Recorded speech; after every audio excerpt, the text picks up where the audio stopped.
Mesdames et messieurs, bonsoir. Très heureux de vous retrouver sur les antennes de E-Télé. Le président Patrice Talon est investi ce 23 mai 2021 président de la République pour le quinquennat 2021-2026. C'est à la faveur donc d'une cérémonie de prestation de serment qui s'est tenue au stade Charles de Gaulle de Porto Novo. Un discours justement a suivi cette prestation de serment du chantre de la rupture du nouveau départ et puis justement on a une certaine déclinaison de l'orientation de son nouveau quinquennat. On en discutera donc avec nos invités en plateau. Je voudrais bien vous les présenter. Le premier, docteur Fidèle Aïna. Il est enseignant à la faculté de droit de sciences politiques. Il est politiste. Docteur Aïna, bonsoir. Bonsoir. Merci pour la disponibilité. C'est moi. Voilà. Sur ce plateau, nous avons Hervé Benaou, il est enseignant également, il est sociologue, anthropologue, spécialiste des questions de développement. Bonsoir. Bonsoir Romy Avon et bonsoir aux téléspectateurs de VTL. Voilà, à vos côtés, Julio Tometti, également un habitué de nos plateaux, juriste. Bonsoir. Bonsoir Rumiad et bonsoir aux téléspectateurs de E-Télé. Voilà, ils sont bien nombreux à prendre ce rendez-vous. Nous allons pouvoir décrypter justement avec vous cette cérémonie de prestation de serment du président Patrice Talon. Mais avant, je voudrais bien vous inviter, chers invités, et puis nos téléspectateurs à suivre un extrait de cette prestation de serment de Patrice Talon. C'était ce matin.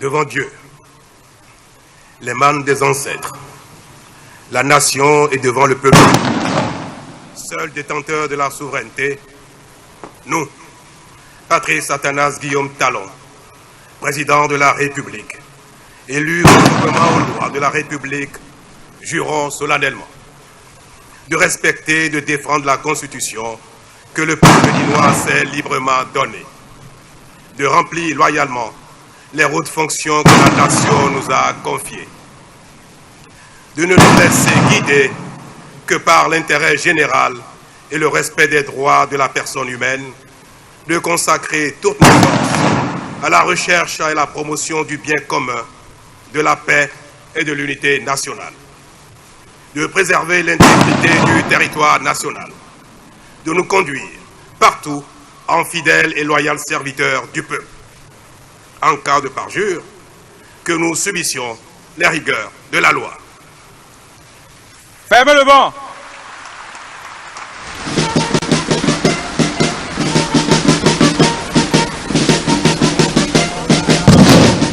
Retour donc sur ce plateau, docteur Fidèle Aïna. Vous avez suivi justement cet extrait de la prestation de serment de Patrice Talon pour ce quinquennat 2021-2026. Déjà, pour vous, quelle est la portée de cet acte? Je vous remercie, Romuald. La portée de cet acte est double. D'abord, sur le plan juridique, la prestation de serment du chef de l'État à l'issue de l'élection présidentielle est une instance qui constate, matérialise le début du déploiement, de la dévolution, en vérité, des compétences constitutionnelles que lui confère cette fonction, que lui confère la Constitution. Et donc, sur ce plan juridique, vous allez remarquer que cette prestation de serment se fait devant des autorités, ou plutôt des pouvoirs de l'État, à savoir l'Assemblée nationale. Vous voyez ça? Et c'est là où il faut relever tout le symbolisme politique qui accompagne, d'autres points de vue, cette prestation de serment. Tout est fait pour montrer un peu la pompe. Vous voyez la pompe pour faire constater la symbolique qui accompagne, la symbolique politique qui accompagne le pouvoir politique et la personne qui va incarner ce pouvoir politique en parlant de l'exécutif, bien sûr. Et que le symbolisme politique qui accompagne cette prestation de serment va s'apprécier au regard de toutes ces institutions qui sont présentes, l'Assemblée nationale, en tant que représentant, en tout cas, de représentation de la nation, Du peuple. le peuple qui est évoqué même dans le discours du chef de l'État élu. En même temps, d'autres institutions politiques comme la Cour constitutionnelle qui vient constater le début, donc l'investiture, qui reçoit le serment du chef de l'État pour dire que, vous voyez, c'est un peu comme si, en vérité, nous ne sommes pas dans une forme de monarchie divine où le pouvoir procède de Dieu. Ici, c'est un peu pour dire que le pouvoir, il procède du peuple et les institutions garantes pour représenter ce peuple sont représentées à cette occasion pour constater, pour recevoir cette prestation de serment du chef de l'État et faire constater donc la régularité de sa compétence, de son pouvoir constitutionnel. Vous voyez, c'est en cela, regardez tout simplement la Cour constitutionnelle à l'occasion de cette cérémonie de prestation est habillée pour montrer toute la pompe, la solennité qui accompagne cet instant, parce que c'est un grand moment pour la nation, pour constater que le peuple béninois, après l'élection présidentielle, a accepté, a conféré à une personne, donc le chef de l'État qui est élu, le pouvoir de diriger sa destinée pendant la durée, toute la durée de son mandat. Donc, voilà, on peut y voir donc ce symbolisme à la fois juridique et politique pour montrer que, en vérité, le pouvoir, ce n'est pas seulement de l'abstraction, c'est aussi du concret. Et du concret, c'est ce qui va se faire observer à travers toute l'organisation, tout le protocole qui accompagne, tout l'habillage qui accompagne cette cérémonie. Et vous allez voir, la pompe s'observe dans toute la gestuelle. Je ne vais pas oublier, comment dire, la partition jouée par l'armée. Vous avez vu le contre-amiral, quand il remettrait les attributs du pouvoir politique au chef de l'État pour exprimer en même temps l'allégeance de cette corporation, de tous les corps armés au chef de l'État et lui demander enfin, puisque le chef de l'État, vous voyez, la portion de sa phrase dit « Je vous retourne à votre fonction » pour lui dire que maintenant j'ai récupéré une fois de plus le bâton de commandement politique et en vous le retournant, il le détient bien sûr, mais il ordonne une fois de plus ce commandement politique pour dire « Allez-y ». Donc finalement, ce qu'on peut observer, c'est qu'il y a eu une investiture d'une autorité à travers cette cérémonie qui a montré, et c'est fait pour cela, qui a montré qu'il a pris les bâtons de commandement politique. Très bien. Merci à vous, docteur Fidèle Aena. Est-ce que les sociologues voient la chose de la même manière? Est-ce que vous avez la même appréhension d'une telle cérémonie de prestation de serment? Oui, à travers une élection, merci monsieur Onwi, à travers une élection présidentielle, le peuple confère un mandat. Le mandat qui est conféré après la proclamation officielle des résultats provisoires et définitifs, ce mandat ne commence qu'après la cérémonie de prestation de serment. Et donc aujourd'hui, ce n'est qu'aujourd'hui que le président élu le 11 avril dernier a pris réellement fonction, est réellement rentré dans le rôle qui lui est, que cette élection lui confère pour son second mandat.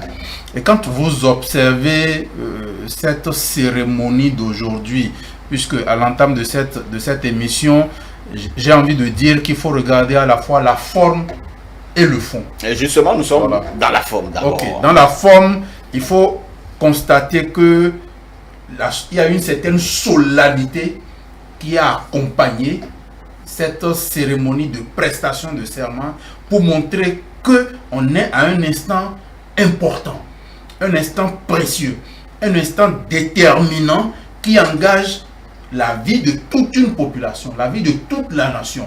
Et cet instant-là, les populations, quand ils prêtaient le serment, moi j'ai eu la chance d'être au stade aujourd'hui, quand ils prêtaient le serment, il fallait observer tout le silence qu'il y avait au stade, nonobstant en dehors du moins des coups de canon qu'on a enregistrés, il y avait un silence d'église. Pour dire que les gens étaient attentifs à chaque mot prononcé qui était prononcé. Les gens même assis à côté de moi essayaient de temps en temps de décrypter des mots qui sortaient de la prestation de serment. D'accord? Pour dire que c'est un instant solennel, c'est un instant qui engage le président élu dans l'exercice de ses fonctions, mais c'est aussi un instant qui concorde un peu avec toutes les attentes du peuple, parce que le peuple qui l'a élu peut se dire à un moment donné, ça traîne trop, le 11 avril, le 23 mai, quand est-ce que ça va commencer? Toutes les situations d'électeurs qu'on a connues, avec toutes les peurs qu'il y a eu, il fallait cet instant d'aujourd'hui pour qu'on dise, ouf, un nouveau mandat commence, et on commence avec lui, en lui conférant d'une manière implicite ou explicite tous les espoirs qu'on a par rapport à ce second mandat. Très bien. Julio Tometti, et quand on parle, parce que nous avons, dans l'extrait, nous avons suivi quand même le chef de l'État, et puis professeur Benao expliquait un peu justement les mots qui retenaient l'attention de ceux qui étaient autour de lui quand il était donc au stade de Charles de Gaulle. On a bien, ou certains ont bien l'impression que c'est juste une simple formalité, on vient dire ces mots puisque c'est contenu dans la Constitution, et pour vous, un homme de droit, juriste, justement, quelle devrait être la valeur de ces mots prononcés? D'abord, avant d'aller à la valeur de ces mots, vous me permettez, je voudrais avoir une pensée pour tous ces pays, ou bien pour tous ces pays de la sous-région africaine ou ouest-africaine, qui n'ont pas cette chance de connaître les prises de fonction de cette manière-là.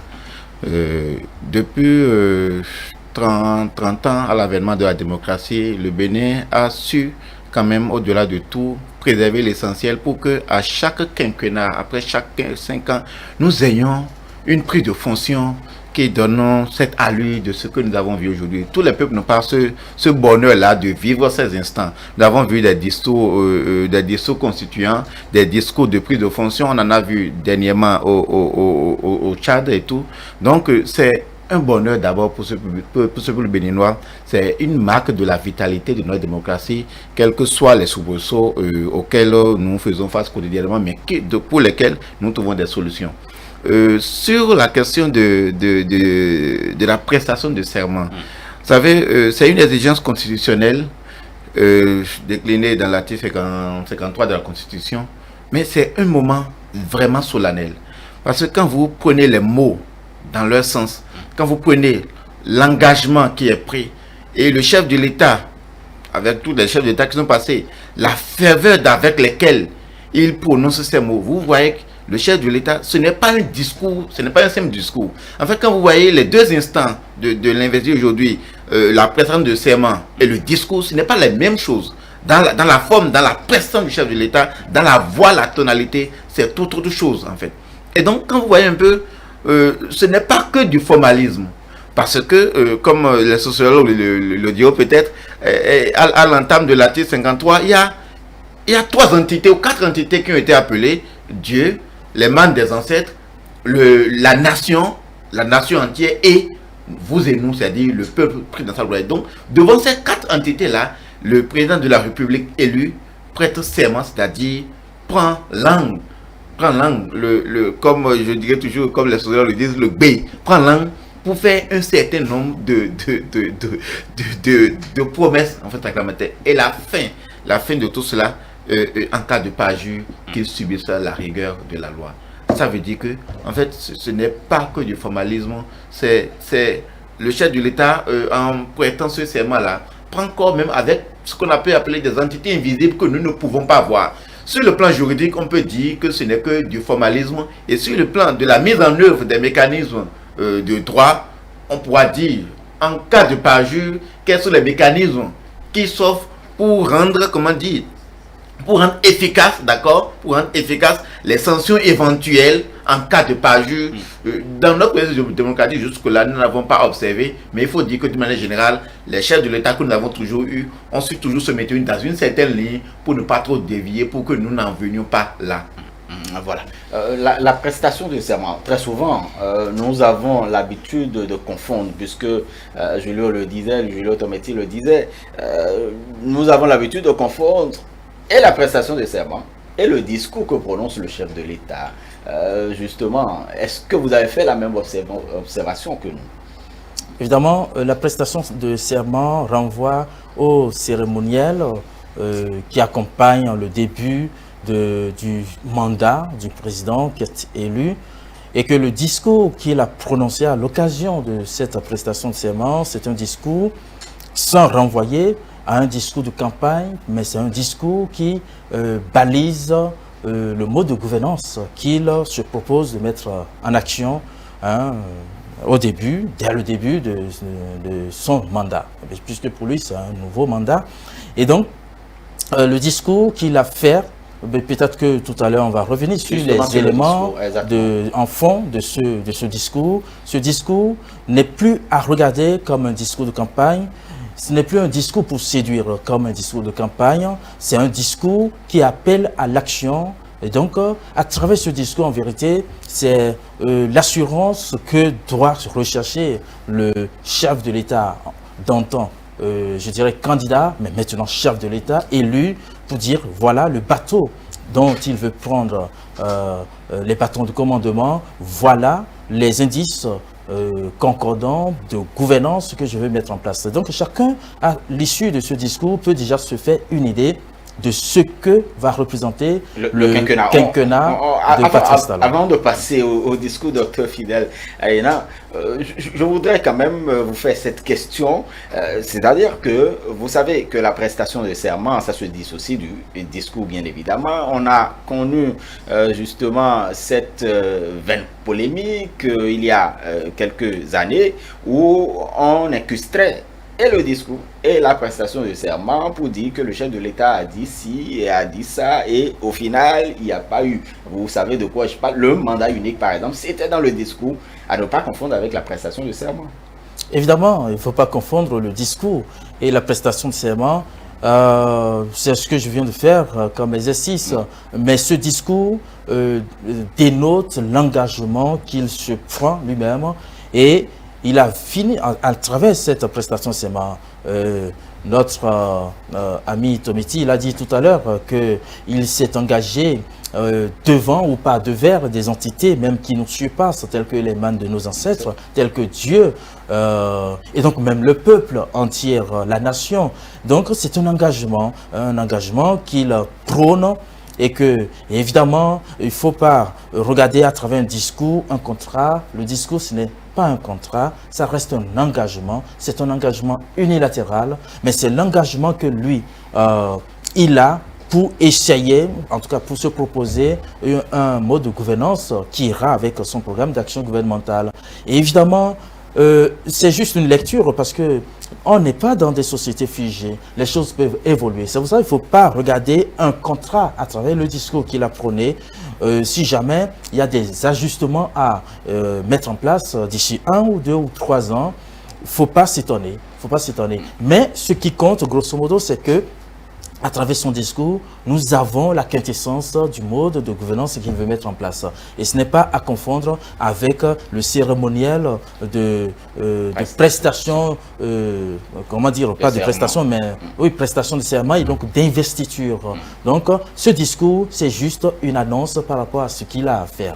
Pour la première fois, on a eu droit justement à l'élection donc d'un colistier.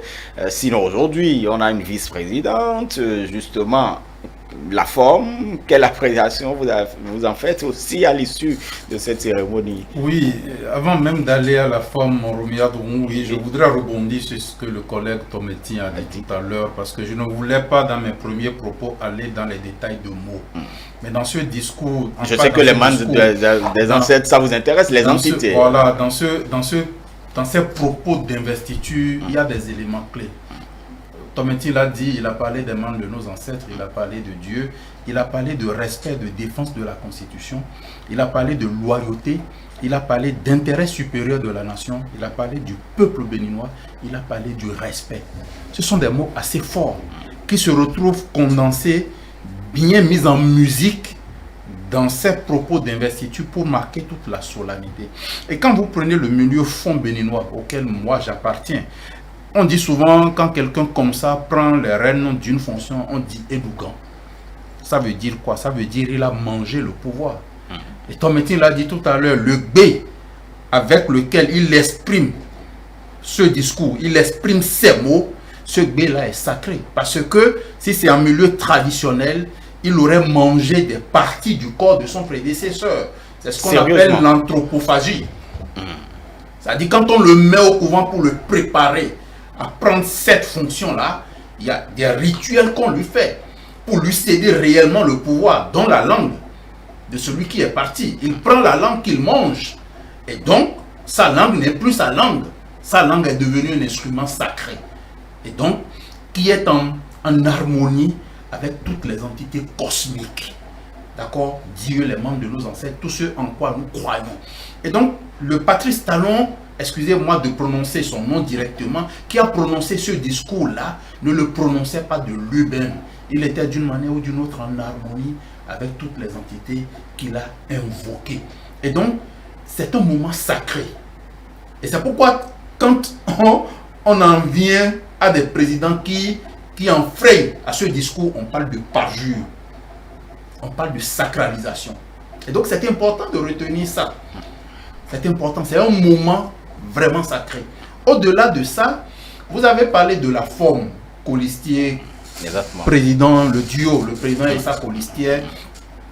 Même pour aller un peu plus loin que cette forme que vous me demandez de regarder, regardons un peu tout le cérémonial dans sa texture. Dans sa texture globale, c'était de la sobriété. Globalement, c'était de la sobriété.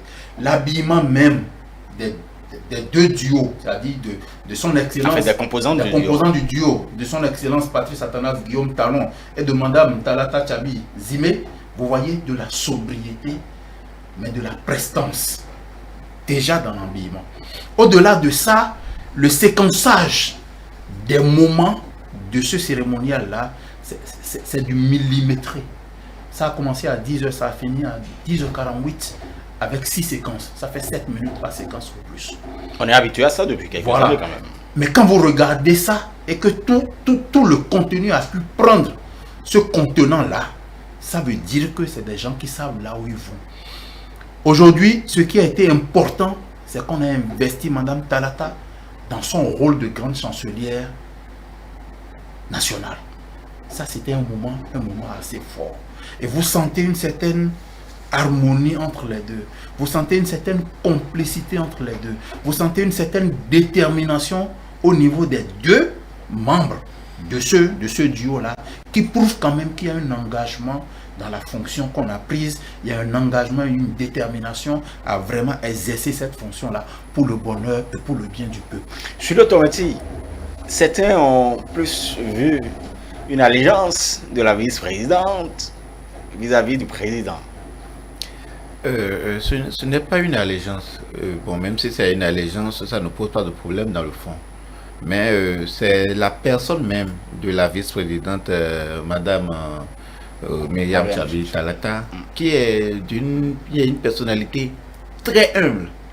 Très, très humble. Ce n'est pas qu'au regard du président de la République, Patrice Talon. Même quand elle saluait les autres, vous la voyez souvent comme ça. Comme ça. En fait, c'est de son habitude, c'est de sa culture. De sa nature. C'est de sa nature. Et c'est peut-être tous ces éléments-là qui ont déterminé le candidat Patrice Talon d'alors à apporter son choix sur elle comme colistière, parce que on voit une dame qui grand intellectuel, d'accord, inspecteur de l'enseignement, qui a été conseiller communal, vice-président de l'Assemblée, mais ceux qui l'ont approché vous diront que c'est quelqu'un qui est toujours, surtout lorsque elle est en face des hommes, puisque sa culture la lui oppose à la culture, elle fait toujours preuve d'humilité, quelle que soit la personne qui est en face. Et elle a ce sourire-là, facile, qu'elle vous donne toujours lorsque vous avez un mot, ou bien lorsqu'elle vous apporte. Donc, cela, on verra naturellement, une certaine défiance vis-à-vis du chef d'État. Mais oui, s'il y a défiance encore, c'est encore bien, parce que, et vous l'auriez vu dans le cérémonial, c'est le chef de l'État qui fait d'elle chancelière de l'ordre national. C'est le chef de l'État qui lui porte le fanion. À partir de ce moment-là, elle tient son pouvoir, c'est bien sûr. pas au regard des élections quelque peu du peuple, mais elle tient son pouvoir, elle tient sa fonction du chef de l'État. Et telle que la Constitution l'a taillée aussi, elle est carrément, comment dire, une collaboratrice de confiance du chef de l'État. Elle est plus dans une posture honorifique. Non, honorifique, oui, pas que honorifique, parce qu'elle a fondamentalement deux fonctions que la Constitution l'a conférée. Elle est chancelière de l'ordre national et elle peut représenter le chef à la demande de celui-ci, le chef de l'État à l'intérieur comme à l'extérieur. Mais souvenez-vous, tel que le chef de l'État l'a présenté, même un peu juste après les élections, la présence des résultats, elle a dit, c'est une dame que je vais révéler au Bénin. Ça veut dire quoi? Au-delà de ce que la Constitution a prévu, c'est vrai que la Constitution a dit formellement que le chef de l'État ne peut pas déléguer ses attributs contenus dans l'article 54 à la première, à la vice-présidente. Mais le chef de l'État peut faire d'elle une collaboratrice de confiance, une conseillère proche, c'est-à-dire, d'une certaine manière, a fait que elle-même se révèle davantage. Parce que donc, de sorte que, attendons à la voir le plus souvent, là où on attendra le chef de l'État, on ne le verra pas, on verra peut-être bien plus souvent Madame Talata. Très bien. Un mot sur la vice-présidence, voilà. Oui, non, je pense que tout ce qu'on a pu voir démontre assez clairement la nature de l'exécutif que nous avons en place. Le Bénin a fait l'option d'un régime présidentiel et que la révision constitutionnelle qui a valu l'institution d'un poste de vice-président de la République n'a pas pour autant entériné ou consacré le bicéphalisme ou la diarchie de l'exécutif, à la tête de l'exécutif. Et c'est ça qui a fait qu'aujourd'hui, le seul qui a à avoir prêté serment, c'est bien le chef de l'État, Patrice Talon, qui a prêté serment. Et pour autant, et je ne suis pas tout à fait d'accord avec mon ami Tometti quand il disait que la vice-présidente tiendrait seulement son pouvoir du chef de l'État. Ben, évidemment non, puisqu'elle est aussi élue. Je pense que quand nous étions allés à l'élection, c'est pour élire les deux. Pas de demander au il a expliqué lui de venir nous élire. Il a expliqué. Non, c'est juste pour dire que l'élection confère la légitimité et que cette légitimité est partagée entre le chef de l'État élu et on ne dira plus la colistière.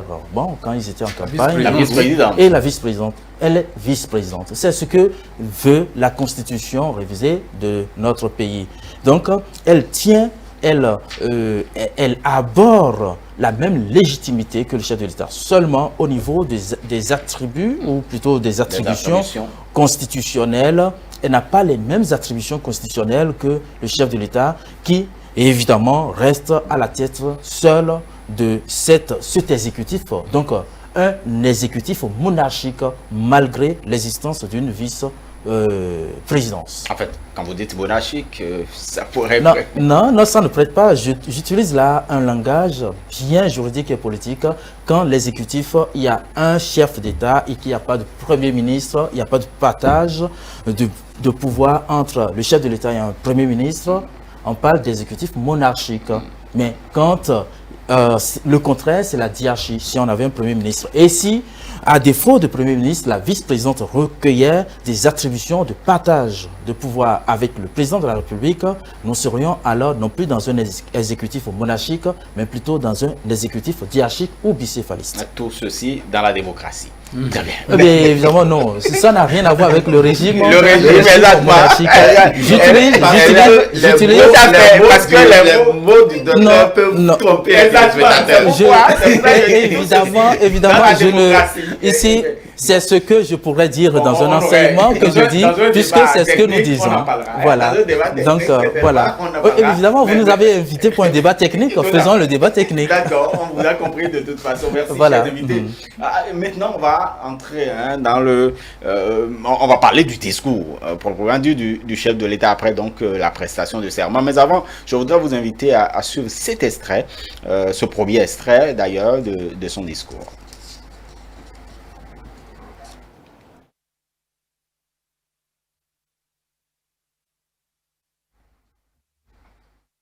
Je crois que...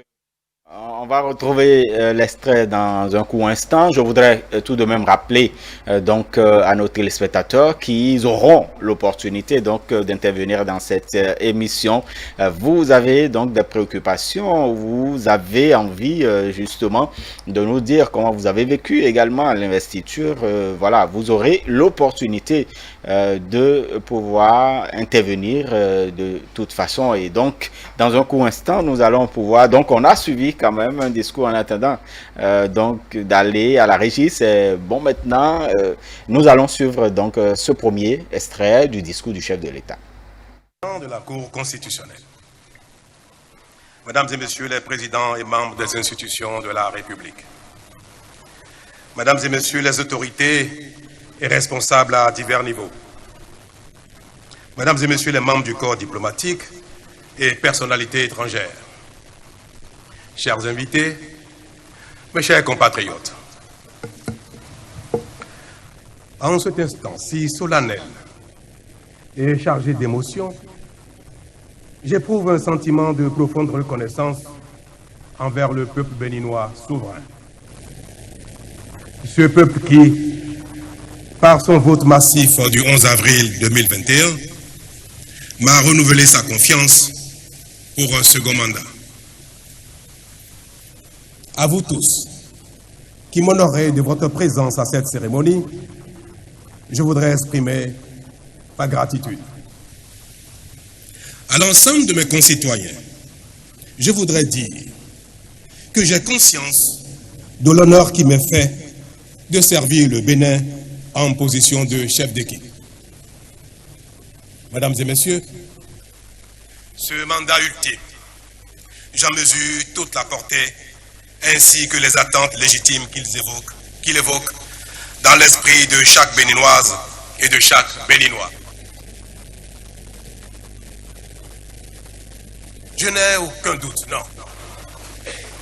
J'ai même la certitude qu'ensemble, nous sommes capables de combler ces attentes. En effet, au cours du quinquennat passé, nous avons su changer collectivement notre état d'esprit. Nous avons affiché notre ferme volonté de relever tous les défis qui se posent à nous. Qu'il s'agisse de renforcer l'unité nationale, d'assurer notre sécurité, d'améliorer notre cadre et nos conditions de vie, de mettre en place les infrastructures de base indispensables au développement socio-économique, ou encore de reconstruire l'école béninoise et notre système de santé. Qu'il s'agisse aussi de garantir la bonne gestion des finances publiques, de tourner le dos à la facilité, de mettre fin à l'impunité, notamment des élites. Qu'il s'agisse enfin d'opérer les réformes pour améliorer nos pratiques, consolider l'état de droit, renforcer notre processus démocratique et donner corps à un État moderne.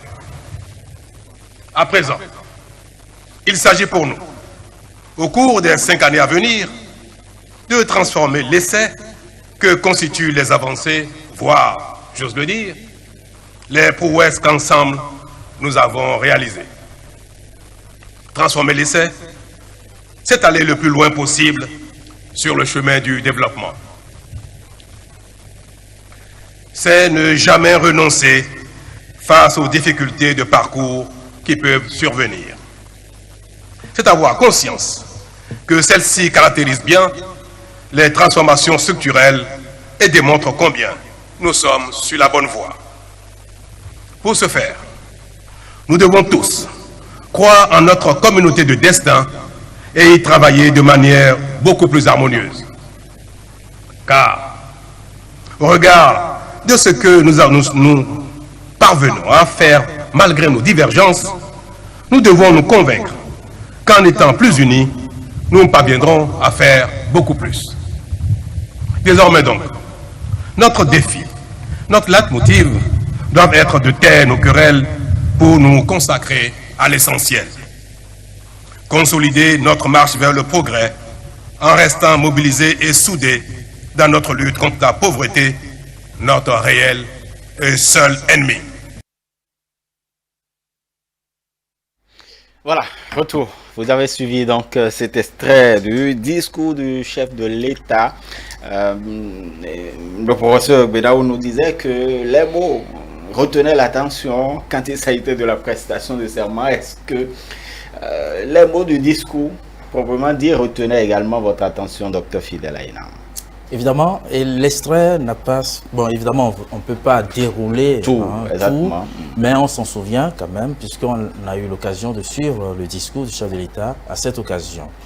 Je disais tout à l'heure que ce discours qu'il a fait aujourd'hui a donné les prémices en quelque sorte de son mode de gouvernance et qui tourne dos en vérité au mode de gouvernance qu'il a implémenté au premier quinquennat. Qu'est-ce que je veux dire par là? Le chef de l'État lui-même, il a mis l'accent sur un aspect dans son discours en disant que ce mandat, ce quinquennat sera social. Social. Est-ce que vous voyez? Hautement social. Hautement, vous voyez, j'oubliais en plus l'adverbe, c'est un mandat qui sera hautement social. Et quand il dit ça, c'est des oxygènes d'espoir qu'il a envoyés à l'adresse de tout le peuple béninois.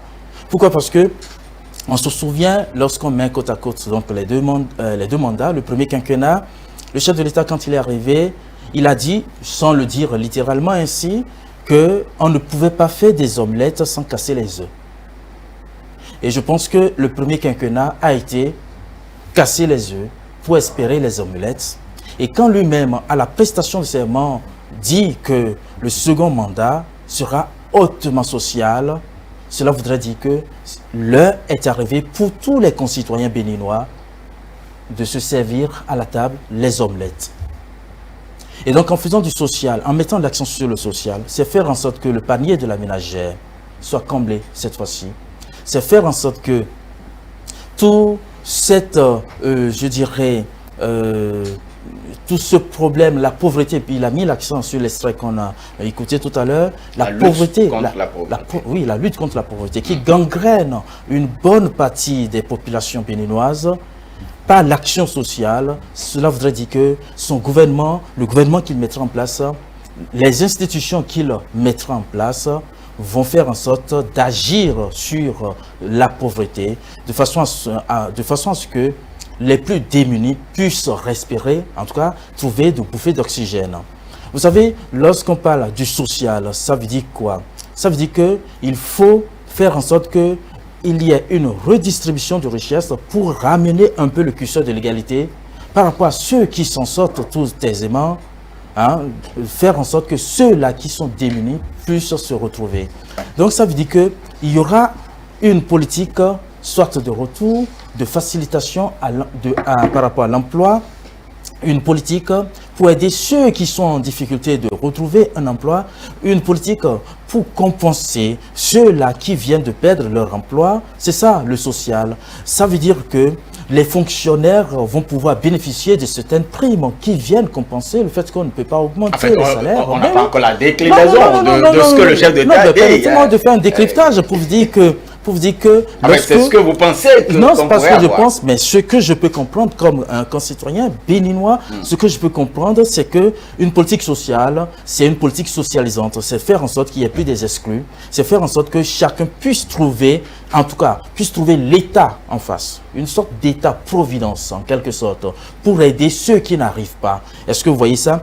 Politique sociale, c'est pas seulement sur le volet économique, c'est aussi le volet sanitaire. C'est de faire en sorte que le plateau technique au niveau de nos hôpitaux soit fourni et faire en sorte que l'accès aux soins soit davantage facilité à tous, que le CNHU par exemple ne soit plus représenté dans l'inconscient ou l'imaginaire collectif des Béninois comme un mouroir. Est-ce que vous voyez? Faire en sorte que les centres de santé communautaires qu'on peut voir dans tout le pays puissent disposer des paquets qui permettent aux démunis, ceux qui ne peuvent pas se soigner de leur poche, puissent trouver moyen de se soigner. C'est ça du social. Est-ce que vous voyez ça?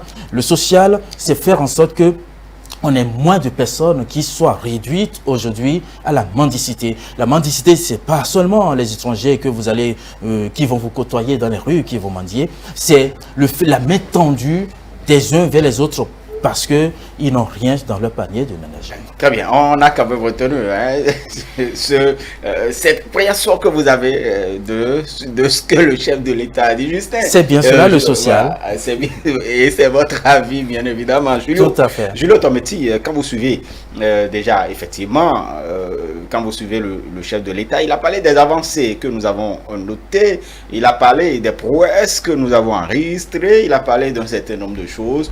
Justement, pour vous, quand vous suivez son discours, qu'est-ce que vous retenez fondamentalement? On a retenu simplement que le chef de l'État a fait un bilan quelque peu des 5 années passées, des prouesses réalisées et a fait des projections pour les 5 ans à venir. Il y a sur les questions de l'eau, par exemple, où il a martelé que d'ici 2023, depuis 2023, voilà, dans 2 ans, que toutes les communautés, toutes les localités du Bénin seront pourvues d'eau.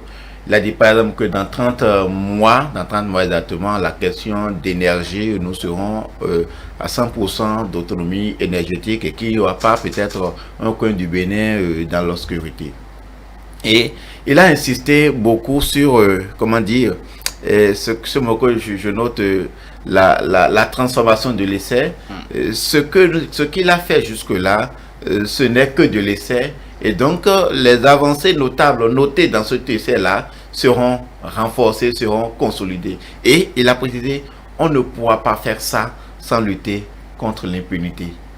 Il a précisé, notamment des élites. Des élus. Non, des élites. Des élites. Oui, l'impunité des élites. Et donc, ça veut dire qu'il y a lieu de ne pas penser qu'on va quelque peu, comment dire, fermer les yeux sur un certain nombre de choses. Parce que nous l'avons vu, l'installation de la Cour des comptes a précédé cette investiture et nous osons bien croire, c'est un des éléments là qui doit retenir notre attention. Nous osons bien croire parce que la Cour des comptes est là maintenant. Nous l'avons vu la dernière fois au Niger. Nous osons bien croire que dans quelques jours nous aurons la déclaration du patrimoine du chef de l'État pour donner l'exemple. Et là, la lutte contre la corruption, la lutte contre l'impunité sera vraiment prise au sérieux. Au-delà de ça, sur la question du social, je ne pense pas que... pendant le premier quinquennat, vous l'avez pris au sérieux. Bien sûr, nous l'avons pris au sérieux, mais il n'y avait pas d'éléments matériels pour conforter en fait ce sérieux-là que nous avons noté parce que on l'a toujours réclamé, les organisations de la société civile l'ont toujours réclamé. La déclaration de patrimoine des élus est une exigence et jusque-là, on suppose qu'il n'y a pas le cadre, il n'y a pas le mécanisme de mise en œuvre de cette exigence-là. Aujourd'hui, il y a la Cour des comptes, c'est vrai, il y avait la Chambre des comptes, ça pourrait se faire, mais aujourd'hui, il y a une Cour et ça fait partie des attributions de la Cour des comptes. Ça veut dire que désormais, nos autorités politiques et administratives pourront se voir interpellées si cette déclaration entre-temps n'avait pas été faite. Sur le plan social, comme le directeur, je ne pense pas qu'il soit possible de revenir sur un certain nombre d'avantages qui ont été supprimés. Peut-être qu'on va en créer d'autres natures, mais le social dont parle le chef de l'État, vous croyez que c'est ça? Le social dont parle le chef de l'État, le social dont parle de l'État, prioritairement, il parle de ceux d'entre nous qui sont les plus vulnérables. Et quand il dit ceux qui sont les plus vulnérables, je ne pense pas que prioritairement ce soit les élèves de la fonction publique. Je pense que ce sont nos communautés, d'accord, qui vivent de la précarité. Il faut dire, le social, c'est l'accès à l'eau, c'est l'accès à l'électricité, l'accès à la santé, la scolarisation des enfants, d'accord. Le social, c'est la régression quelque peu des charges, d'accord, des contributions fiscales en raison peut-être de la précarité que les gens vivent dans une communauté ou dans une autre. C'est ça prioritairement, avant peut-être que les questions c'est votre appréhension. Non, on va reprendre le discours. On va reprendre le discours. Le mandat sera hautement social, orienté vers le bien-être de ceux d'entre nous qui sont les plus vulnérables. Et ils sont nombreux. Voilà. Et je dis qu'en priorité, ce n'est pas ceux dont vous parlez. Enfin, non, et moi je n'ai pas parlé de quelqu'un, je n'ai pas ciblé, j'ai ciblé tous les concitoyens. Ok, d'accord. Très bien. Et ils sont bien nombreux. Docteur Fidèle Aïna, je crois que on va écouter maintenant professeur Hervé Gbenaou, oui, sur la question, le discours du chef de l'État. On a effectivement un autre extrait à écouter, mais avant, justement, dans ce premier extrait, vous avez quand même entendu, Julio le rappelait, c'était un essai, on a connu tout de même des progrès. Oui, d'abord même les échanges entre le collègue Tometi et le collègue Aïna montrent qu'on parle d'un sujet assez intéressant et assez important. Mais quand je prends le discours du chef de l'État, je retrouve dedans, comme à mes habitudes, quand je décrypte, je trouve des mots qui m'interpellent. D'entrée de jeu, quand on prend le discours, on peut le séquencer en 3 parties. Oui. La première partie, c'est d'abord la partie que Tometi a appelée le bilan, où il a fait un ramassé de tout ce qui s'est passé au cours du mandat passé, oui, et s'est engagé à faire un renforcement des acquis, à aller au-delà de ce qu'il avait fait, à investir dans les mêmes champs, mais à renforcer ces champs-là et à faire mieux. Parce que quelque part, on n'a pas encore vu cet extrait-là. Il a dit, c'est quand je vais finir ce mandat que vous saurez que je suis à bon nom. Donc ça veut dire quoi? Ça veut dire que il prend note de ce qu'il a eu des avancées et il se dit, maintenant, il faut renforcer les acquis et aller plus loin que ce que nous avons fait. Au-delà de ça, il a parlé avec une forte assurance. Ça veut dire quoi? Ça veut dire qu'il est sûr de tout ce qu'il est en train de dire dans ce discours-là. Il va apporter chaque chantier. Les chantiers-là, il va les apporter un à un et atteindre les objectifs qu'il se fixe. On a noté cette assurance-là. Au-delà de cette assurance-là, il a parlé de mandat ultime. C'est un mot fort. C'était important de le préciser. C'était important de le préciser. Parce qu'il y a beaucoup d'appréhension par rapport à son éventuel retour en 2026. Mais il a ce mot, cette portion de phrase-là, elle est importante. Mandat ultime.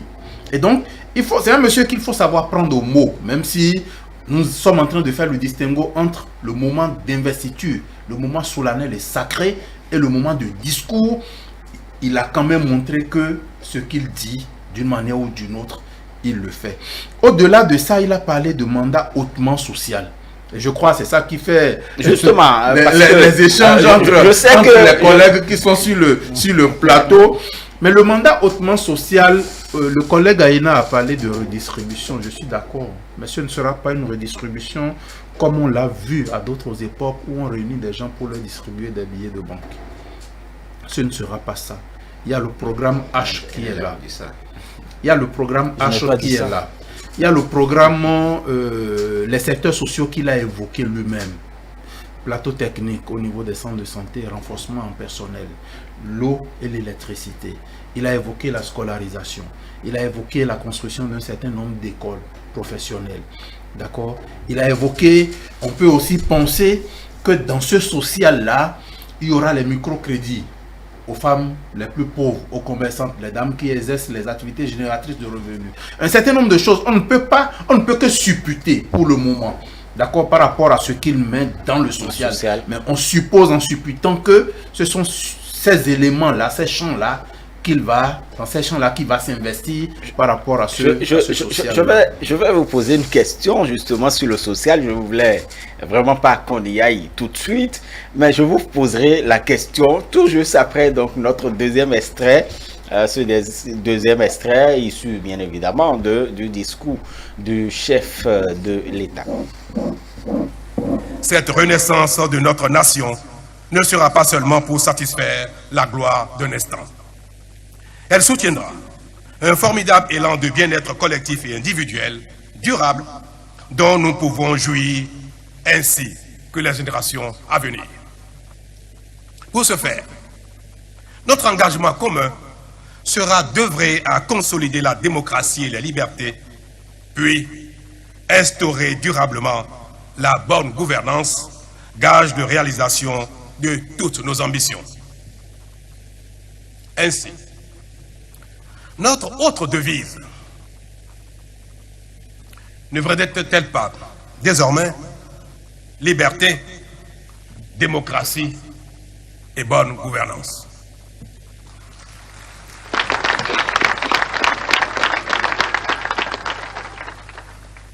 Elle définit le credo qui sera le mien tout au long du mandat, c'est-à-dire le bien-être de chacun, en particulier ceux des plus vulnérables d'entre nous.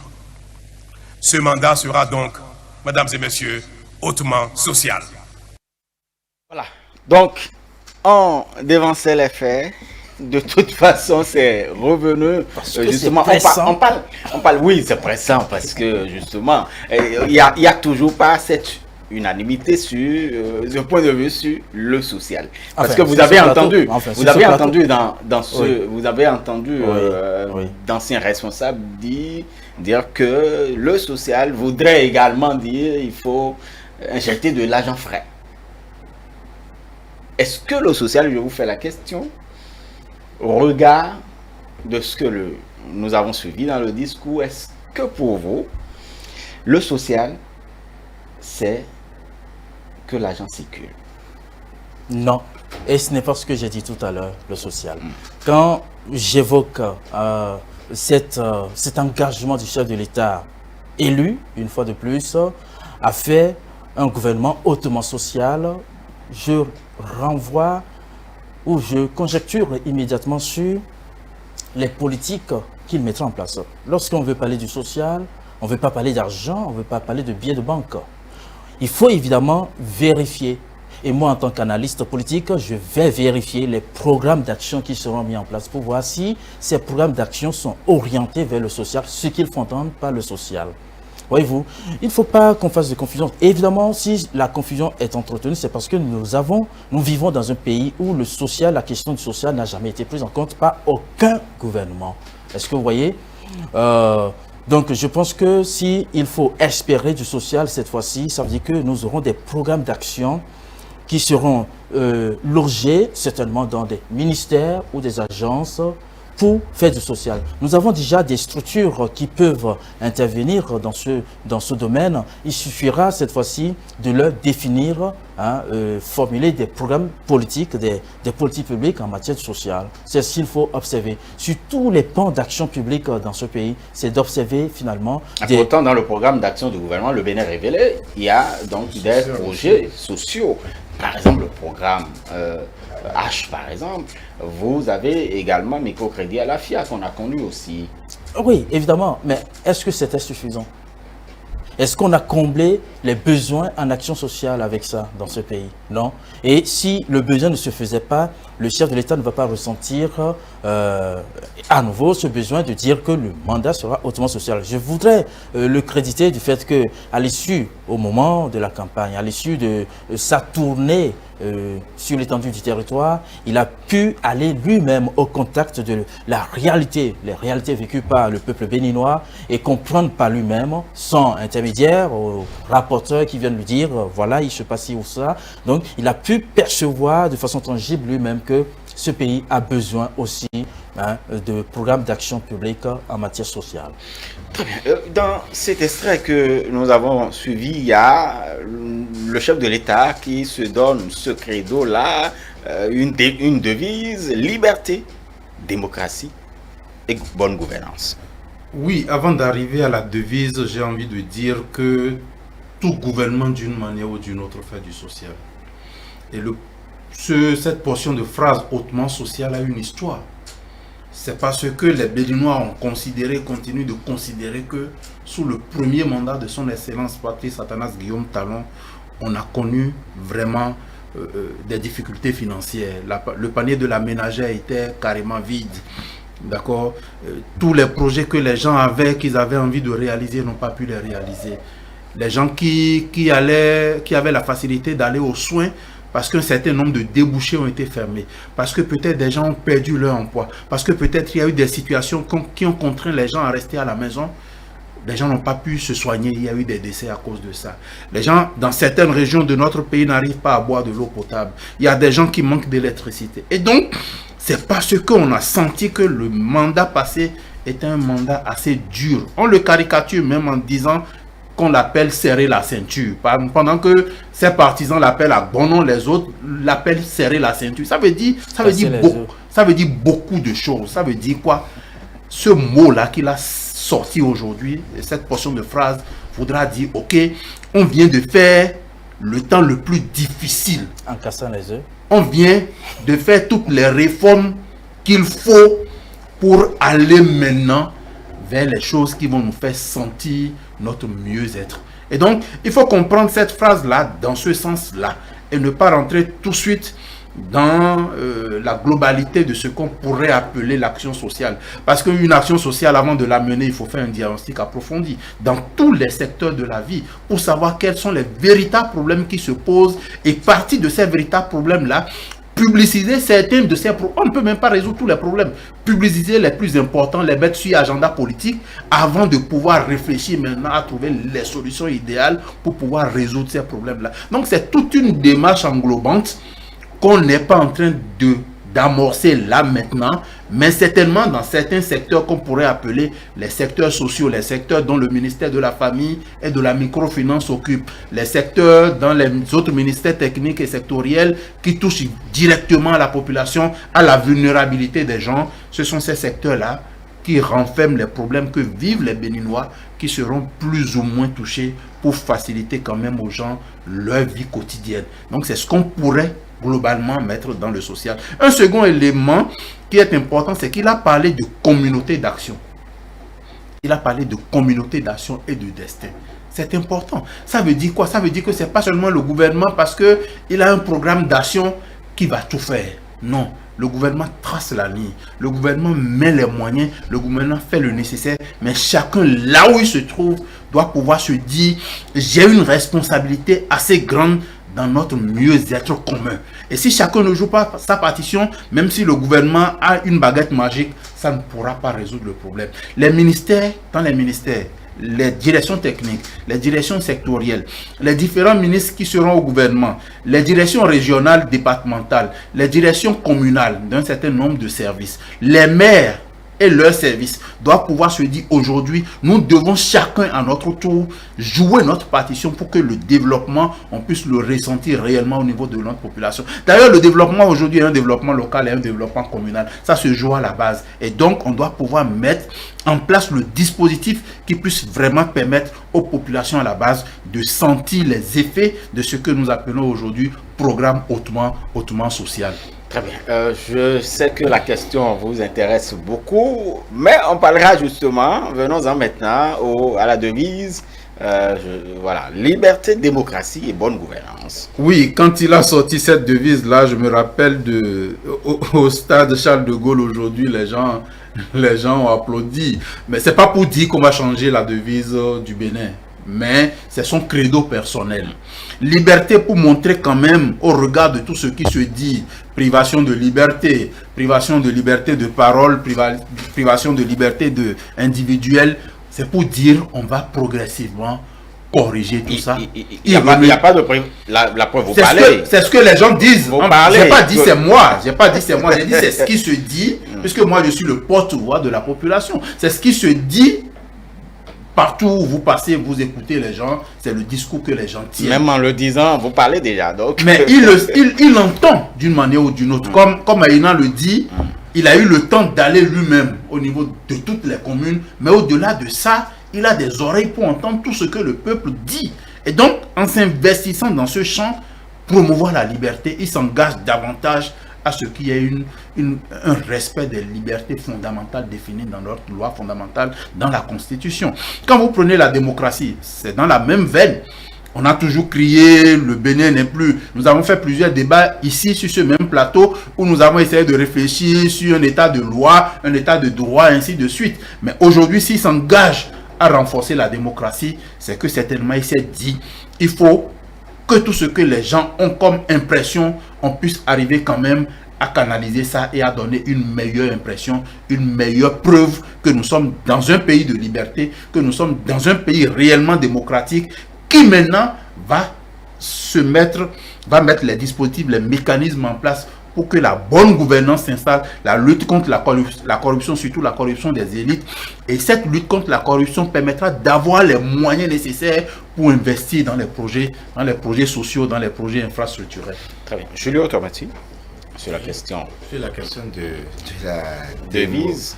Non, pas de la devise, il faut corriger, c'est pas la devise, parce que j'ai entendu dire... Sa devise, il a dit clairement. Non, son Et credo, ce soir, non son pas sa credo. devise, non pas sa devise, parce que j'ai entendu, il se permet de changer la devise de la nation au travers d'un discours, et qu'il y a eu déjà plein d'interprétations par rapport à cela. C'est son credo, c'est ce qu'il a appelé son leitmotiv. Sur la question, il faut simplement dire... le chef de l'État a parlé de liberté, de démocratie et de bonne gouvernance. En fait, ce sont des éléments qui ne sont pas nouveaux dans l'actualité politique béninoise. Il faut dire aujourd'hui sur la question de la liberté deux choses.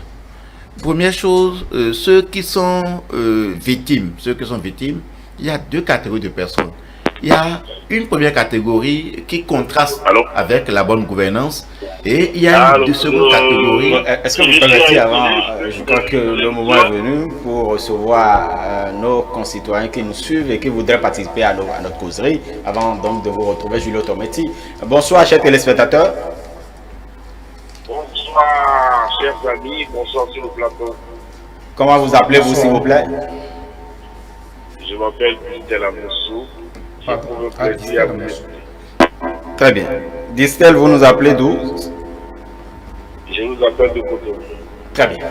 Voilà. Dites-nous, par rapport à la cérémonie d'investiture, on est en train de décrypter un peu la journée.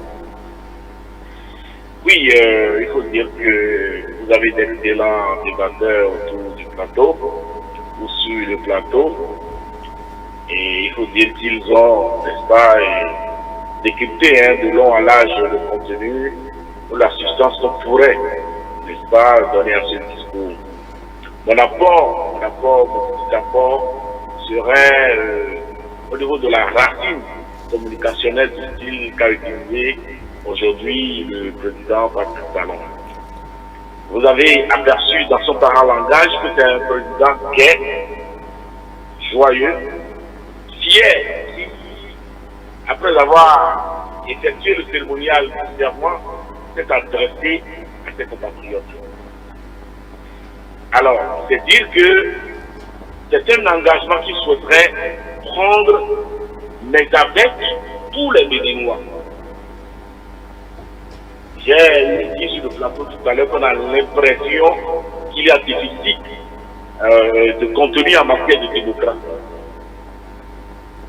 Même si ce n'est pas tout à fait cela, le président Patrice Talon s'engage aujourd'hui à donner davantage de preuves matérielles, si vous voulez, mais en même temps dans une assiette de développement. Et c'est pour ça qu'il s'est amusé à parler de devise. Au fait, donc, il n'a pas voulu changer de devise au détour d'un discours. Mais il voudrait qu'on tape trois mots forts. Il a trouvé le style de le dire. C'est tout. Et moi, je voudrais inviter les compatriotes à voir à travers la cérémonie ou le cérémonial de la prestation de serment comme un pacte social qui se noue entre un élu au suffrage universel, direct, et les électeurs et les mandats. Parce qu'en fait, aucune démocratie ne peut se faire sans les acteurs. Aucun développement ne peut être réel sans les acteurs. Et aucun mieux-être ou bien-être ne peut se réaliser, se passer, se vivre, sans que chaque acteur apporte bien. L'artisan doit développer, continuer de développer l'abnégation et le dévouement au travail, la loyauté au travail, la sincérité au travail, qu'il soit tailleur, cordonnier, le respect par exemple des rendez-vous donnés aux clients. C'est déjà sa part de contribution. Très bien. Au mieux-être dans la cité. L'usager de la route, l'utilisateur des biens publics, les routes, les centres de santé, l'entretien, mettre sur soi la responsabilité de respecter la chose commune, le bien commun. C'est ça, sa part d'engagement que le citoyen doit prendre. Payer ses impôts et taxes à bonne date. Nous n'en avons pas l'habitude. Et lorsque nous parlons de renaissance, il y a aussi dans la pièce de la renaissance comportementale. Il faudrait que chacun y donne du sien pour que le Bénin soit beau, prospère, comme nous le souhaitons. Merci. Je vous remercie. Très bien, merci à vous, Distel. Comme Distel, vous pouvez nous appeler, poser vos préoccupations, votre compréhension ou du moins comment vous avez donc également vécu justement cette cérémonie d'investiture donc du président Patrice Talon. Donc on parlait justement, Julio Tometti. On a un autre téléspectateur en ligne. Bonsoir, cher téléspectateur. Oui, bonsoir, camarade. Comment vous appelez-vous, s'il vous plaît? Je m'appelle Philippe Bokodako. Je voudrais vous prier, chers téléspectateurs, de diminuer le volume de votre poste récepteur ou bien vous éloignez carrément de votre poste récepteur. Je vous appelle en direct de l'Icarabé, l'hôpital. Très bien. Quelle est votre préoccupation, s'il vous plaît? D'accord, je voudrais juste... Oui. Je crois que le téléspectateur, je voudrais inviter nos téléspectateurs qui voudraient bien nous appeler. Vous allez pouvoir vous éloigner donc de votre poste récepteur ou vous allez... Chers téléspectateurs, bonsoir. Bonsoir à vous. Bonsoir, chers téléspectateurs. Je crois qu'il est parti. Voilà. Julio Tometti.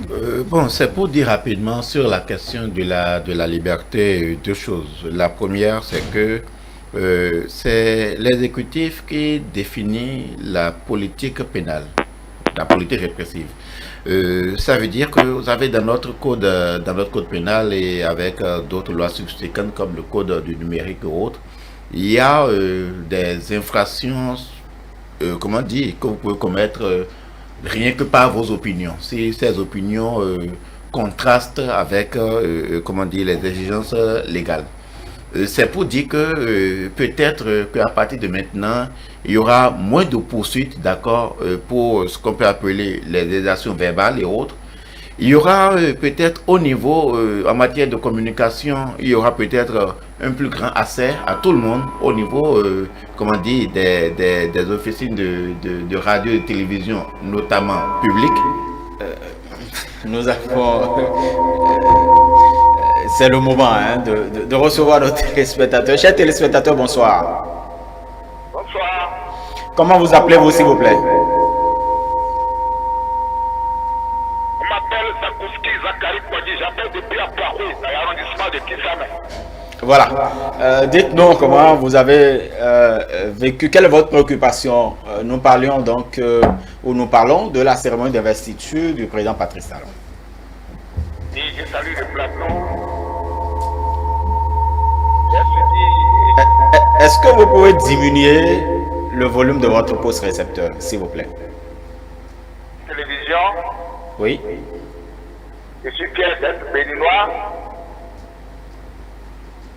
Je suis très fier d'être béninois. J'ai dit, bon, bah, au président de la République, c'est tout ce que j'ai à dire, parce que j'ai suivi tout et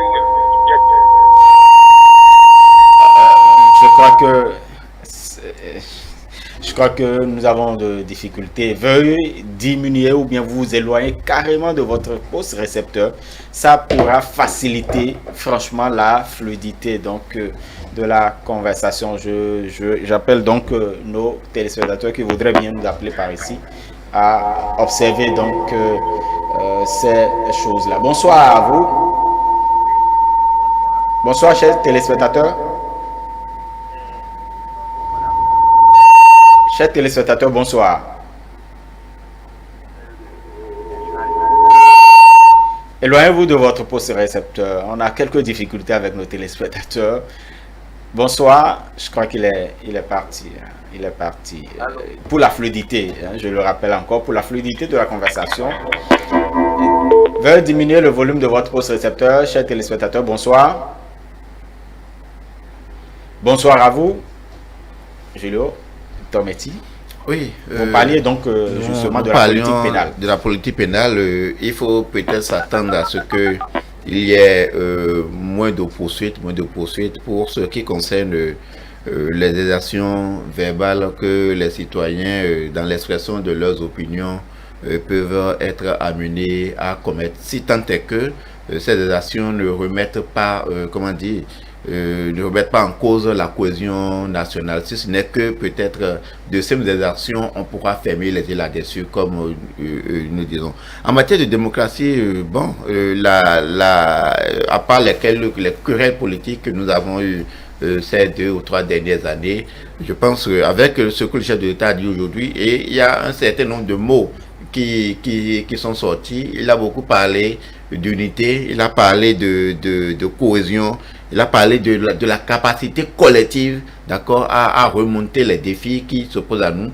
C'est quelque peu un appel à la classe politique, en ce sens que, nous allons peut-être, d'accord, taire les conflits. Il a même dit plus exactement, taire les querelles, pour penser au mieux-être de nous tous. Mais tout ceci, il a toujours martelé. C'est resté en fait un principe cher à lui.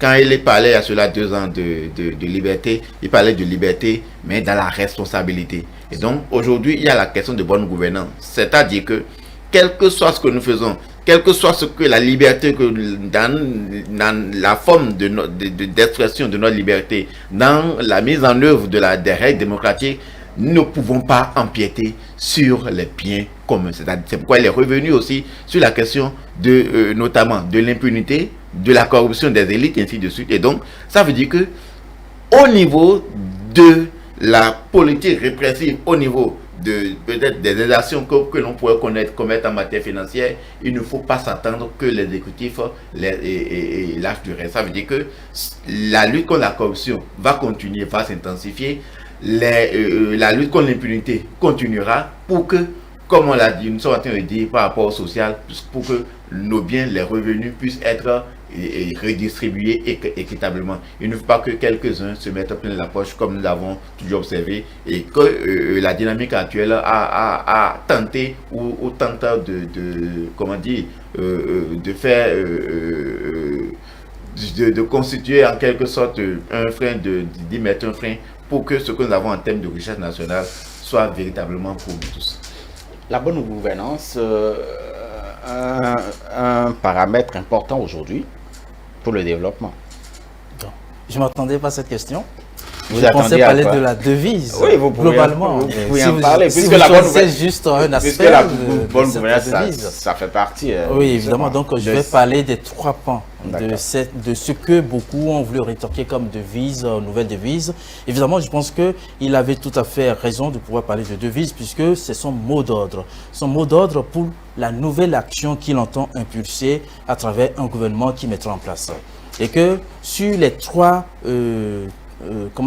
les 3 piliers de ce mot d'ordre, pour ne plus donc parler en termes de polémique de devise, il parle de liberté. La liberté, évidemment, c'est un contraste par rapport à son premier quinquennat, tout ce qui s'était passé et qui a fait qu'on a pu craindre que le Bénin se faisait beaucoup moins un pays de liberté. Liberté, il faut entendre la liberté, non pas seulement au sens du libéralisme économique, évidemment. Je suppose que quand il parle de liberté, beaucoup de liberté, il entend libéralisme économique, puisque c'est ce qui va, tout rime avec la démocratie, libéralisme économique, ce qui veut dire que pluralité d'acteurs économiques, opérateurs économiques, et qu'il n'y ait plus de monopole économique, qu'il n'y ait plus des duopoles économiques, des oligopoles économiques, et que tous ceux-là qui sont opérateurs économiques puissent trouver leur part et donc le dynamisme, voyez-vous, dans la pluralité. C'est le contenu que vous donnez aux libertés, à la liberté. Lorsqu'on parle de liberté, C'est ça la liberté lorsqu'on est dans une démocratie, c'est du libéralisme. Libéralisme, quand on parle de liberté, c'est libéralisme économique, c'est ça. Vous savez, ça va avec le capitalisme. Le capitalisme, donc pour développer, et le curseur de son action publique aussi, c'est le développement. On ne saurait développer le pays dans la mondialisation sans tenir compte du capitalisme. Et voyez-vous ce que font les Chinois. Donc, pour en arriver là, libéralisme économique, c'est ce qu'il faut entendre par la liberté. Mais pas seulement libéralisme économique, il faut entendre aussi le pluralisme politique. La liberté, au sens démocratique du terme, au sens constitutionnel du terme, la liberté, c'est aussi la liberté politique. C'est la liberté de, non pas d'avoir toute une foison, une pléthore de partis politiques, mais d'avoir plusieurs expressions politiques idéologiques. Donc la liberté politique, le pluralisme politique qui doit être constaté d'ici au moment de renouveler le Parlement. Donc acter déjà à partir de maintenant, de faire en sorte qu'il y ait plus de partis politiques, des partis d'opposition et des partis de gouvernement. Parce qu'on ne saurait se retrouver dans une Assemblée nationale qui soit monolithique. Sinon, il n'y a plus de dialogue. Et s'il n'y a plus de dialogue politique, il n'y a plus de démocratie. La démocratie, c'est le dialogue. Voyez-vous ça? Donc, le chef de l'État, à travers cette prestation de serment, nous invite tous que son action va mettre son curseur sur le renforcement donc de cette liberté, à entendre par là le libéralisme économique pour tout le monde et le pluralisme politique, donc l'expression politique plurielle. Ça, c'est pour la liberté. Maintenant, lorsqu'il faut parler de démocratie, et évidemment, on voit très bien qu'en termes de communication, il a choisi les mots qu'il faut. Démocratie, la démocratie ne saurait aller sans la bonne gouvernance. Vous savez pourquoi? Parce que je parle en tant qu'analyste politique et je me réfère ici à Montesquieu qui l'avait déjà dit, la démocratie ne peut pas aller sans la corruption. Voyez-vous, ce n'est pas un plaidoyer de la corruption que je suis en train de faire. On ne saurait avoir des démocrates sans la corruption. Mais il faut faire en sorte qu'il n'y ait pas trop de corruption parce que trop de corruption finit par... Et donc là où il y a les démocrates, il y a la corruption, vous voulez dire? Justement, et j'emprunte mes mots à Montesquieu. Montesquieu qui dit que les gouvernements les moins corrompus sont les gouvernements aristocratiques. Docteur Fidèle Ayena. Tu vas revenir dessus? Oui, tout à fait. On va revenir. Chers téléspectateurs, bonsoir. Comment vous appelez-vous, s'il vous plaît? Vous nous appelez d'où? Nous vous recevons. Comment vous appelez-vous? Nous vous recevons. Est-ce que vous nous recevez? Comment vous appelez-vous? Je crois qu'il a de difficultés à nous entendre, hein, chers téléspectateurs. Ça continue. Hein. Vous diminuez tout simplement le volume de votre poste récepteur ou bien vous allez vous éloigner carrément de votre poste récepteur. Ça va vous permettre... donc de mieux communiquer avec vous. Vous pouvez toujours nous appeler. Nous avons encore des moments à passer avec vous à la faveur donc de ce débat. Voilà, vous parliez donc du lien de la démocratie, la bonne gouvernance, mais vous évoquez la corruption. Évidemment, ce lien est bien justifié. C'est parce que la démocratie va rapidement avec la corruption qu'il a fallu des programmes de bonne gouvernance pour faire en sorte que par la bonne gouvernance, il y ait non pas du tout de corruption, mais pas trop de corruption. C'est ça le but. C'est juste venir assainir un peu. Parce qu'avec les démocraties, il faut toujours s'attendre aux tentatives ou aux tentations par la corruption. Cela, je le dis, en opposition avec les aristocrates. Tout simplement, et je vais vous ramener à Montesquieu quand il dit que les aristocrates, c'est des bourgeois, c'est des, c'est des propriétaires de terrain, c'est des gens déjà riches. Et quand ils viennent au pouvoir, c'est juste pour l'honneur. Ils ne sont pas tentés par les biens publics, donc ils ne sont pas tentés par la concussion, évidemment. Alors que les démocrates, gouvernement de tout le monde, pas tout le monde, voyez-vous ça? Donc, c'est des gens qui ne sont pas forcément encore assez riches, mais qui peuvent passer par le truchement du pouvoir politique pour s'enrichir. D'où alors la tentation à la corruption. C'est tout à fait normal. Et ce qu'il faut faire pour qu'il n'y ait pas plus de corruption ou trop de corruption, parce que ça finit par gangréner tout le système ou le régime politique. Il y a des programmes de bonne gouvernance qui viennent l'accompagner. Et vous allez observer que la bonne gouvernance, puisque c'est les institutions de Bretton Woods qui ont proposé cela, préconisé cela pour les pays d'Afrique qui se sont essayés sur le terrain de la démocratisation. Ce n'est pas des programmes offerts pour les grandes démocraties libérales, parce qu'on pense que le niveau, ou plutôt le taux de corruption dans ces pays-là, démocratie libérale, n'est pas aussi criard. Ça ne veut pas dire qu'il n'y en a pas, il y en a toujours. Qu'on soit aux États-Unis d'Amérique, qu'on soit en France, qu'on soit dans tous ces pays-là qui se disent de grandes démocraties, il y a la corruption. On ne saurait l'éradiquer. C'est le propre d'un régime démocratique. Mais la bonne gouvernance est là, et c'est ça le choix du chef de l'État pour dire que cette fois-ci, ce que nous allons faire, nous allons tout faire pour arrimer notre action publique dans notre démocratie à la bonne gouvernance pour faire en sorte qu'il n'y ait pas d'impunité. Voyez-vous, notamment, donc, vous avez ratifié des élites, qu'il n'y ait pas trop d'impunité, et donc qu'on puisse punir, qu'on puisse savoir qu'il y a cette épée de Damoclès de la sanction qui va tomber pour faire en sorte que lorsque vous êtes une autorité publique, lorsque vous êtes un pouvoir public, vous sachiez que vous pouvez vous retrouver devant vos responsabilités, parce que la tentation par la corruption est toujours possible dans une démocratie. Très bien. Et donc, voilà, au regard, on sait maintenant, le ton est donné quand même en ce qui concerne ce second mandat.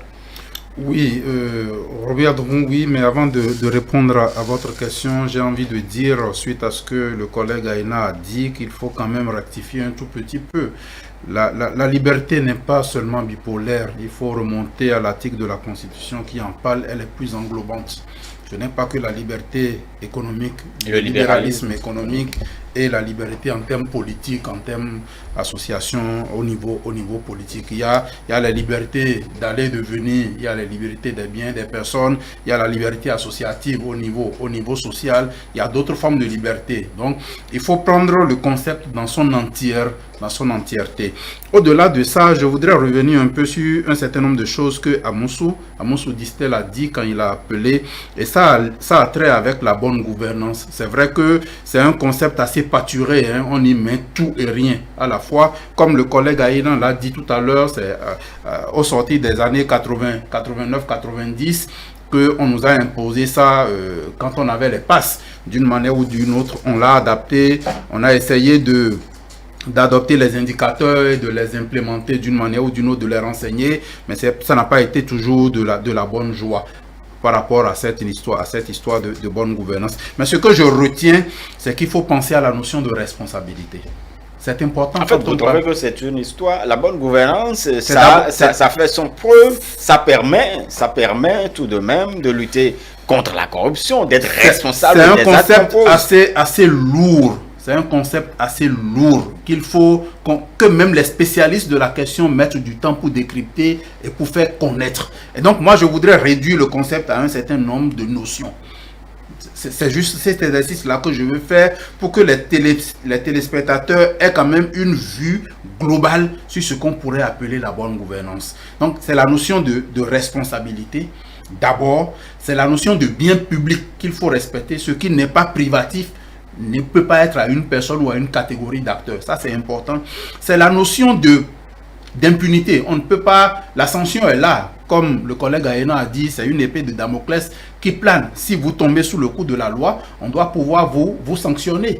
D'accord? C'est également la question de communauté de biens. Il faut, au-delà de la responsabilité, il faut prendre conscience de ce que nous sommes tous dans le même bateau. Chacun doit pouvoir jouer sa partition pour que le bateau puisse aller à bon port. Au-delà de ça, au-delà de la responsabilité, du bien public, de l'acceptation des sanctions, des punitions, quand vous êtes en infraction avec les tests réglementaires, il faut voir quand même la nécessité de s'engager, la notion d'engagement. Parce que nous sommes dans un pays où les gens s'asseyent du matin au soir, tournent le pouce et attendent le salaire. On ne peut pas continuer. C'est vrai que ça s'est corrigé plus ou moins ces dernières années, mais c'est un exemple que je donne pour montrer quand même que quand vous parlez de bonne gouvernance, il faut prendre ça, il faut prendre la notion, même si elle est assez vaste, assez floue, parfois à saisir, il faut la prendre quand même dans sa globalité. Et donc, on est là maintenant avec un président qui a donné le ton. Il a vraiment donné le ton aujourd'hui et il faut le suivre maintenant par rapport à ce qu'il a dit. Ces trois notions qu'il a évoquées, il faut le suivre. On va les considérer comme des marqueurs. D'accord? Les notions là, ces trois notions, liberté, démocratie et bonne gouvernance, seront désormais les marqueurs par rapport auxquels on doit suivre le président Patrice Talon. Et on doit, quand il parle de bonne gouvernance, il y a les notions de redevabilité, la redevabilité sociale, la redevabilité économique, la redevabilité politique. Il y a beaucoup de choses dans la bonne gouvernance. Et donc c'est pourquoi je dis on ne peut pas décrypter dans le cadre de ce débat-là cette notion de bonne gouvernance. Si vous voulez, vous prenez palier, pas palier, de ce qu'il a appelé devise et vous organisez un débat technique autour de chaque palier pour vraiment décrypter chacun des paliers en profondeur. Très bien. Julio Tometi, pour finir sur la question, le développement, on a quand même promis le développement, tout ceci passe certainement. Ce n'est pas loin des actions à mener tout au long du second mandat. Vous savez, dans un système, dans un pays comme le nôtre, tous les trois éléments qui ont été cités, ce sont des valeurs. Et c'est des choses auxquelles aspirent tous les peuples du monde. Liberté, démocratie, bonne gouvernance, puisque Pas tous les pays du monde. Pardon? Les monarchies n'aspirent pas à la démocratie. Non, combien de monarchies existent telles l'option dominante, l'option dominante. En fait, vous voulez dire la plupart des États quand même.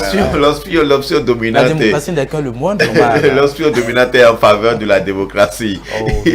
Donc, c'est dire que ce que recherche le Béninois actuellement, c'est plus de liberté, plus de démocratie et le développement.